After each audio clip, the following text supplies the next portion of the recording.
Bien, estimados estudiantes, vamos a ver una pequeña introducción de lo que es la teoría de probabilidad. Pero antes de eso, mira, ustedes como buenos estudiantes de negocio, les voy a leer una situación y ustedes luego van a analizarla. Por ejemplo, dice, una empresa de un consorcio que tiene actividades en la producción de sal, artículos para el hogar, motores de reacción y productos químicos especializados. Esta empresa, una de sus subsidiarias, produce sustancias químicas y ofrece una diversidad de materiales cuyo objetivo es cumplir con las especificaciones únicas de sus clientes. Para determinado cliente en particular, esta empresa produce un catalizador costoso para procesamiento químico. Algunos de los lotes, no todos, cumplieron con las especificaciones del producto por parte del cliente. O sea, el cliente tomaba algunas consideraciones y no todos los productos estaban siendo aceptados.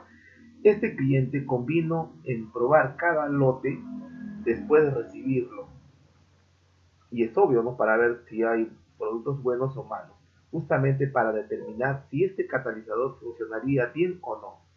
Los lotes que no pasaban la prueba del cliente serían devueltos a la empresa.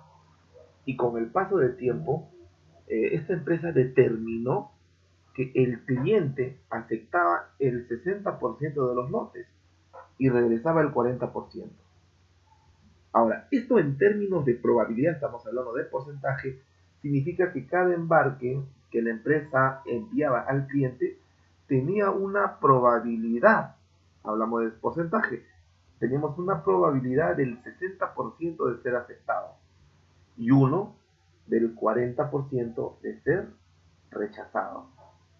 Mira, ¿y qué ocurrencias podrían llevar a la empresa? Ustedes me imagino que se estarán imaginando muchas situaciones, pero esto a través de las probabilidades. Muy bien.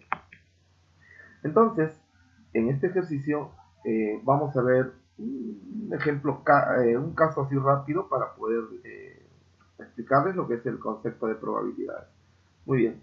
Primero, ¿qué cosa es un experimento aleatorio? Un experimento aleatorio es cuando los resultados de la observación no se pueden predecir con exactitud antes de realizar dicho experimento.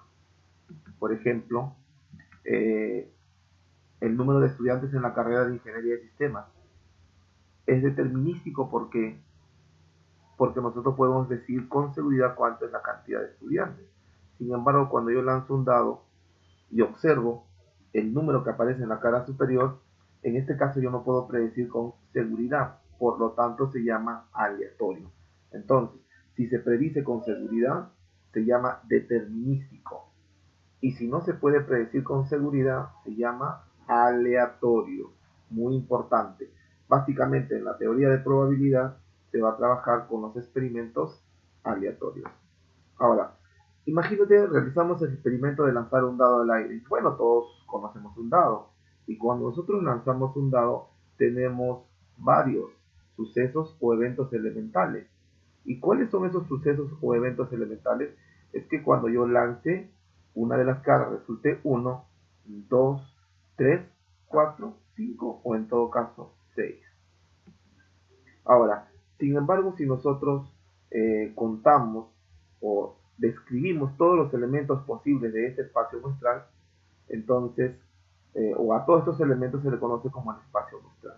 Entonces, el espacio muestral es el número de elementos, o son los elementos que pueden ser resultado de un experimento aleatorio. Entremos rápidamente a la definición de probabilidad definida por Laplace allá por los años 1700. ¿Qué decía? Que la probabilidad para que ocurra un evento es igual al número de casos favorables a A, o sea, al evento A, dividido sobre los casos posibles o los casos totales. Esta era la definición clásica definida por Laplace. Muy bien. Entonces, una observación muy importante, y eso quiero que lo tomen en cuenta cuando hagan sus resultados, es que la probabilidad siempre va a variar desde 0 hasta 1. La probabilidad para cualquier evento. Vamos a decir que es 0 si la probabilidad o el suceso es imposible. Por ejemplo, lanzo el dado y te digo cuál es la probabilidad que el resultado sea mayor a 6. Es imposible porque todos los resultados son menores a 6, pero mayores que 0. Por lo tanto, es una probabilidad imposible y por eso la probabilidad para ese suceso es 0. Y diremos que es 1 cuando la probabilidad es seguro. Por ejemplo, lanzo un dado y te digo que el resultado sea menor a 7. Entonces, con toda seguridad puede salir 6, 5, 4, 3, 2, 1. Entonces, tengo un 100% de seguridad o 1, que es equivalente. Vamos a decir que es un evento seguro. Vamos a un ejemplo práctico rápido. Se lanza un dado y voy a definir los eventos. El evento A, que al lanzar un dado sea igual a 2 o el 4. Que al lanzar un dado salga un número mayor a 4 y que salga el 1 o 3. ¿Ya? Entonces, vamos a ver en este caso. Miren, al lanzar un dado salga un 2 o salga un 4. A ver, mira, si sale 2 o si sale 4, entonces el número de elementos de A es 2. ¿Correcto? A ver, que al lanzar un dado salga un número mayor a 3. Si a mí me dicen que al lanzar el dado el resultado sea mayor a 3, entonces significa que puede salir 4, 5 o 6. 4, 5 o 6. Entonces, ¿cuántos elementos tiene ese suceso? Tiene 3 elementos, ¿verdad? En el caso anterior me decían que salga 2 o el 4. Acá la palabrita O es unión, eso también hay que recordarlo. La palabrita O es unión y la palabrita I es intersección. Por lo tanto, 2 o 4 tiene 2 elementos. Mayores a 3, 4, 5, 6 tiene 3 elementos y el tercer evento que salga 1 o 3. Entonces, sale 1 o 3 otra vez, ¿no? Tiene 2 elementos. Muy bien. Si nosotros quisiéramos encontrar todos los elementos del espacio muestral, ¿se acuerdan que son todos los elementos posibles? Entonces podemos decir que omega me va a representar a todos los elementos del espacio muestral, que vienen a ser cuánto en cantidad, 6. O sea, tiene 6 elementos este espacio muestral. Muy bien. Entonces, en base a esta información, me piden ahí la probabilidad que ocurra A. Pero ya hace un momento nosotros habíamos definido que la probabilidad que ocurra un evento A es el número de casos favorables a AA sobre el número de casos posibles. Entonces, nos vamos a nuestro ejemplo. Dice, necesito entonces conocer el número de elementos para A, pero eso lo conocemos, ¿sí o no? ¿Cuánto es? Eso es 2. Todo eso dividido sobre el número de elementos que tiene el espacio muestral. Pero ese espacio muestral, ¿cuánto es? Es 6. Por lo tanto, si yo quisiera calcular dicha probabilidad, sería 2, porque hay 2 posibles elementos para este conjunto A o evento A, y tengo 6 para el número de elementos totales. Entonces la probabilidad sería 2 sextos, que simplificando puede ser un tercio. Entonces tenemos un tercio de probabilidad que ocurra este evento A. Muy bien. La probabilidad que ocurra B y A.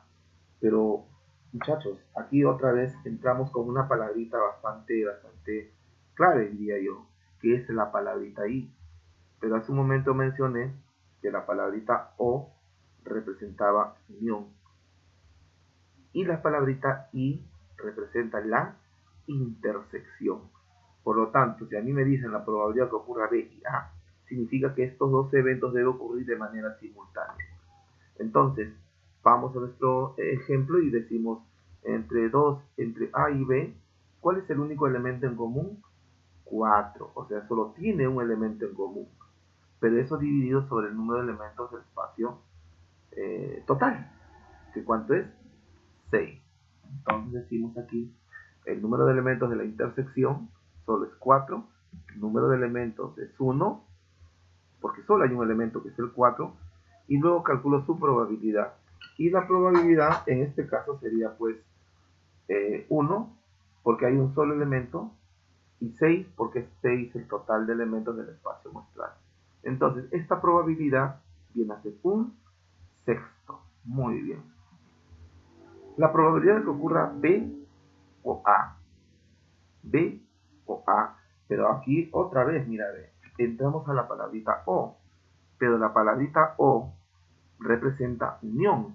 Significa que voy a unir los conjuntos B y voy a unir el conjunto con el conjunto A. Entonces, al unir estos dos conjuntos, voy a tener 2, 4, 4, 5, 6.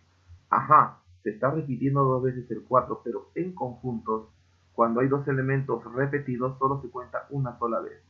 Por lo tanto, tendríamos aquí 2, 4, 5 y 6 como elementos. 2, 4, 5 y 6 como elementos de la unión de estos dos conjuntos. Muy bien. Ahora, pero lo que me interesa a mí es el número de elementos. Y nuevamente nosotros contamos y tiene 4 elementos, ¿ya? Tiene entonces 4 elementos la unión de este conjunto que me estaban pidiendo que era entre A y B, ¿correcto? Entonces, como podemos observar, ya tenemos entonces, en este caso, A unión B, 4 elementos. Bien, como me están pidiendo la probabilidad, no me piden el conjunto, y tú sabes que la probabilidad son casos favorables sobre casos totales, entonces 4 elementos dividido sobre el número de elementos, ¿no? Y ese número de elementos tendría que ser ¿cuánto? 4 sextos. Muy bien, entonces tendríamos nosotros como probabilidad que ocurra A o B, la probabilidad que ocurra A o B, recuerda la palabrita O es unión, viene a ser un 4 sextos. Ahora, simplificando ese 4 sextos, podría ser 2 tercios, ¿no? Si nosotros quisiéramos tenerlo en porcentaje, lo multiplicamos por el 100%. Muy bien, estimados, muchas gracias por su atención.